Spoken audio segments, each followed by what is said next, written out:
नमो बुद्धाय, जय सम्राट, जय भीम, जय भारत। मैं हूं प्रदीप मौर्य, आप देख रहे हैं न्यूज 7 भारत। आज इस न्यूज रिपोर्ट के माध्यम से हम जानेंगे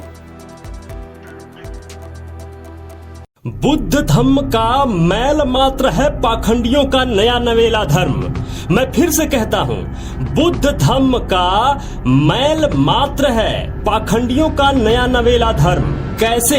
इस वीडियो में अंत तक बने रहिए। आपको क्रमवार मैं बताता हूं कि कब कौन सा धर्म किस तरीके से बना है। तो वीडियो अंत तक जरूर देखिएगा, वरना बीच में अगर वीडियो आप छोड़ते हैं तो भ्रमित हो सकते हैं। इसके लिए अज्ञात व अपठनीय काल यानी ईसा से 600 वर्ष पूर्व के आगे जाकर कोई टीका टिप्पणी करना वैसा ही है जैसे बेनामी संपत्ति के मालिक की खोज करना। समझने की बात तो ज्ञात काल यानी ईसा से 600 वर्ष पूर्व से लेकर पाल शासक तक की पुरातात्विक रूप से पठनीय अभिलेख में है। अगर आपको साक्ष्यों के हिसाब से भारत का मूल और सही इतिहास जानना है तो ईसा के 600 वर्ष पूर्व से लेके पाल काल तक का आपको पूरा इतिहास का जो ऐतिहासिक साक्ष्य मिला है, जो पुरातात्विक अवशेष साक्ष्य मिला है, उसके हिसाब से आपको इतिहास को क्लियर समझना पड़ेगा।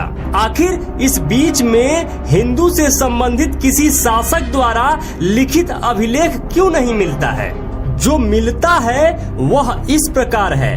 भगवान बुद्ध का जन्म ईसा पूर्व 563 ईस्वी और उसके द्वारा स्थापित मार्ग हीनयान यानी थेरवाद यानी स्थिर मार्ग, भगवान बुद्ध द्वारा बताया गया मार्ग में छेड़छाड़ नहीं हो, उसे स्थिर मार्ग कहते हैं।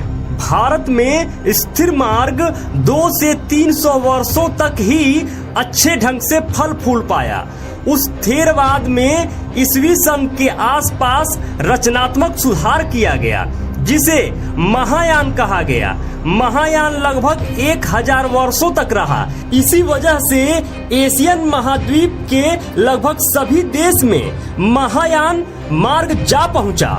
सिर्फ ब्रह्म प्रदेश, जिसका विकृत या संस्कारित नाम ब्रह्मा प्रदेश था, वर्तमान नाम म्यांमार, वहां पर सिर्फ थेरवाद का समावेश है। पाल वंश के समय महायान मार्ग से तंत्रयान और वज्रयान मार्ग निकलता है, जो सिर्फ मगध देश के आसपास तिब्बत, नेपाल, भूटान, लेह लद्दाख जैसे स्थानों में फैल पाता है। लेकिन वहीं भारतीय भूभाग पर वज्रयान और तंत्रयान मतों के लोग भिन्न भिन्न प्रकार के मतों का निर्माण करते हुए पीढ़ी दर पीढ़ी पुरोहितवाद को सुरक्षित करने वाली मार्ग शैव पंथ, वैष्णव पंथ, गौड़ीय पंथ, रामानंदी पंथ जैसे पंथों का निर्माण करते हैं, जिसे उस समय का सामंती शासक व सक्षम जनता भी समर्थन करती है। आगे यही पुरोहितवाद वाली व्यवस्था से वर्ण और सामंतवाद का विस्फोटक जमीन खड़ा होता है। अंग्रेजी सत्ता के अंतिम चरण में ये सभी वही वर्णवादी और सामंतवादी लोग हैं जो एकीकृत होकर हिंदू नाम का स्वरूप धारण करना शुरू करते हैं। इसीलिए मैं बार बार कह रहा हूँ, बुद्ध धम्म का मैल मात्र है पाखंडियों का नया नवेला धर्म। एक बार फिर मैं कहता हूँ, इस शब्द को खूब अच्छे से आप समझने का कोशिश करिए। बुद्ध धम्म का मैल मात्र है पाखंडियों का नया नवेला धर्म। अंग्रेजी सत्ता के अंतिम चरण में ये सभी वही वर्णवादी और सामंतवादी लोग हैं जो एकीकृत होकर हिंदू नाम का स्वरूप धारण करना शुरू करते हैं। पूर्व के वर्णागत समाज का रूपांतरित वर्जन हिंदू नाम को स्थापित करने में सफल हो जाता है। इसके पूर्व किसी भी मतों में पुरोहितों ने अपने ग्रंथों में हिंदू शब्द का उल्लेख नहीं करके जो मूर्खता की है, उस पर आज तक किसी भी प्रबुद्ध जनता का टीका टिप्पणी नहीं आया है। हिंदू और हिंदुत्व का निर्माण ही अंग्रेजी सत्तावाद राजगद्दी प्राप्त करने हेतु धूर्तों ने किया है, यह आपको समझना होगा। इसीलिए मैं कहता हूँ, बुद्ध धम्म का मैल मात्र है, पाखंडियों का नया नवेला धर्म।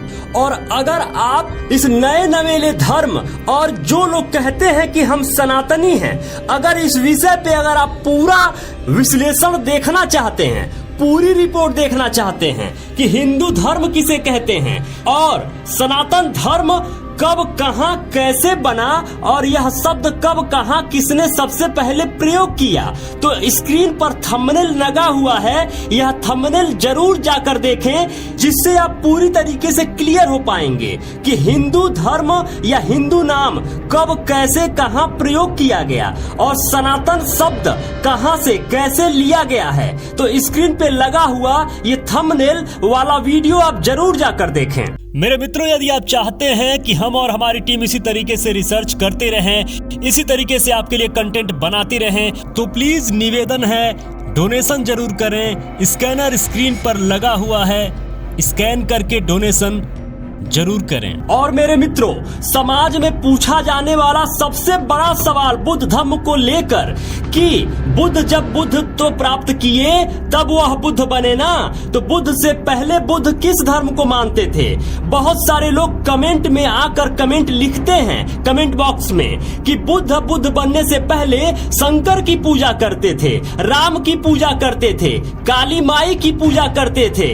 इस तरह का भ्रम लोग फैलाते हैं। फिर लिखते हैं कि अगर बुद्ध जब बने तब बुद्ध बने, उससे पहले उनके पिता किसकी पूजा करते थे। उसमें कुछ पाखंडी, कुछ मूर्ख आकर यह भी लिखते हैं कि राजा शुद्धोधन जो बुद्ध के पिता थे वह शंकर के पुजारी थे, वह राम के पुजारी थे, वह ढकोड़ी माई के पुजारी थे, वो गपोल गंठा के पुजारी थे।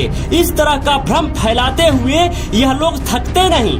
1000 साल से इस प्रकार का भ्रम यह फैलाए जा रहे हैं। इस बात को समाप्त करने के लिए पूरे सबूतों और तथ्यों के साथ एक वीडियो और एक न्यूज कवर किया गया है, जिसका थंबनेल स्क्रीन पर लगा हुआ है। आप यह वीडियो जो स्क्रीन पर लगा हुआ है, जिसका थंबनेल, उस वीडियो को देख लीजिए और एक ही बार में आप समझ जाएंगे सबूतों के साथ कि एक्चुअल में बुद्ध के पिता राजा शुद्धोधन किस धर्म के थे, किसे मानते थे, उनके पिता किस धर्म के थे, किसको मानते थे। तो स्क्रीन पर थंबनेल लगा हुआ है, यह वीडियो जाकर जरूर देखें। Sehawk.com पर जरूर जाकर देखिए कि कौन कौन सी फैसिलिटी उपलब्ध है और Sehawk.com से जो भी आप फैसिलिटी ले सकें, जो भी खरीदारी कर सकें, आप जरूर करिएगा। नाम जरूर याद रखिएगा, Sehawk.com। जो भी मित्र अभी तक इस चैनल को सब्सक्राइब नहीं किए हैं, प्लीज निवेदन है अभी के अभी चैनल को सब्सक्राइब कर लीजिए। लाइक करके हमारा उत्साह जरूर बढ़ाया करिए। कमेंट बॉक्स में जरूर लिखा करिए कि ये वीडियो आपको कैसा लगा। जो भी मित्र अभी तक इस चैनल पर बने हुए हैं, ये वीडियो देख रहे हैं, आप सबको बहुत बहुत मंगल कामनाएं। नमो बुद्धाय, जय भारत।